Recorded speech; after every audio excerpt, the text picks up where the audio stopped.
Las cosas.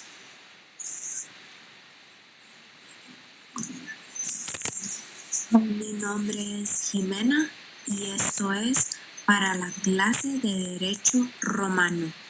Cosa. Res. Todo objeto del mundo exterior que puede producir alguna utilidad al hombre. Res. En sus orígenes el jus consistía en un orden de poderes de carácter personal que se manifestaba a través de actos de fuerza, ritualizados formalmente, una de cuyas expresiones eran los actos de apoderamiento de las cosas. Eugenio Petit ha conceptualizado que para que algo sea cosa en derecho debe cumplir con los siguientes requisitos: que se trate de algo susceptible de limitarse en el espacio delimitado y determinado, que sea capaz de satisfacer alguna necesidad o placer lícito del hombre.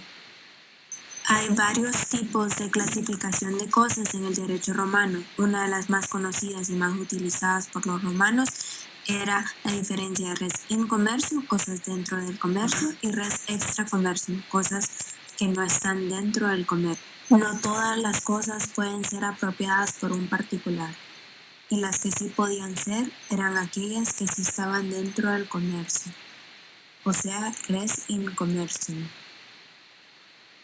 Formas de que las cosas estén fuera o dentro del comercio dependía del derecho divino, el religioso y el derecho humano, el de las personas. Cosas fuera del comercio: la res sacrae o sagrada, la res religiosae o religiosas, la res santae o santas.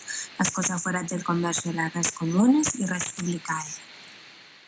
Con las clasificaciones se quería llegar a diferenciar las cosas que eran susceptibles a las que eran de relaciones jurídicas y que las que no fueran también. Se buscaba ver si la cosa era parte o no del patrimonio de las personas dentro de Roma. Hay 9 diferentes grupos para la clasificación de las cosas. El res mancipi y el res nec mancipi. El res mancipi se compone de las cosas más valiosas para los agricultores de los primeros tiempos, ejemplo, los esclavos. Las otras cosas que no fueron mencionadas son consideradas nec mancipi, ejemplo, joyas. Todas las diferencias entre estas cosas eran en la época de Roma, que los peregrinos y ciudadanos eran diferentes y no tenían nada en común. Cosas muebles e inmuebles. Los bienes muebles, ejemplos son los terrenos y edificios. Requerirían mayores requisitos y solo se conseguía de forma solemnes. Las cosas muebles son inanimadas que se pueden mover de un lado a otro por una fuerza mayor a estas y no cambian su sustancia. Las cosas corporales e incorporales. Las cosas corporales se pueden apreciar con alguno de los sentidos que son tangibles. Ejemplos: esclavos, oro, plata, vestidos y otros más. Las cosas incorporales son las que no son tangibles, tales como la herencia, el usufructo o un derecho. Cosas consumibles y no consumibles. Las cosas consumibles son aquellas cuyo destino lleva a la destrucción o transformación.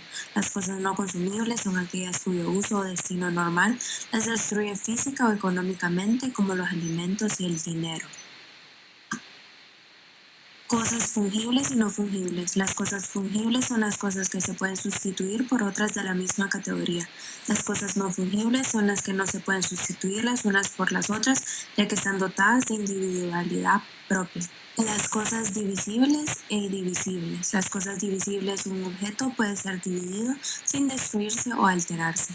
Las cosas indivisibles: el objeto al dividirse sufre daño o menoscabo o en su defecto perezca, por ejemplo, los animales. Cosas principales y cosas accesorias. Las cosas principales eran las cuya existencia y naturaleza están determinadas por sí. Como conclusión del tema las cosas en el derecho romano tenemos varios aspectos que tocar. Uno de ellos es la importancia de la clasificación de las cosas, tanto en el derecho romano antiguo como en el derecho de la actualidad. Para acordarnos un poco, en el derecho romano habían grandes clasificaciones de clases sociales bien marcadas. Por ejemplo, los patricios, que eran la clase social más alta, eran los que tenían el derecho a todas las cosas. Y los esclavos, como sabemos que eran los de las clases sociales más bajas, no tenían nada a su poder. Por eso es tan importante clasificar las cosas por sus características, porque no es lo mismo comparar un edificio a comparar un lápiz. Entonces nos tenemos que dar cuenta que esa es la importancia de la clasificación de las cosas. Otra cosa es cómo esa clasificación ha ayudado al derecho en la actualidad para definir muchos de los aspectos de las cosas. Y por eso es que le daban tanta importancia a los romanos, porque eso era lo que definía si era un ciudadano romano alguien o no era un ciudadano romano.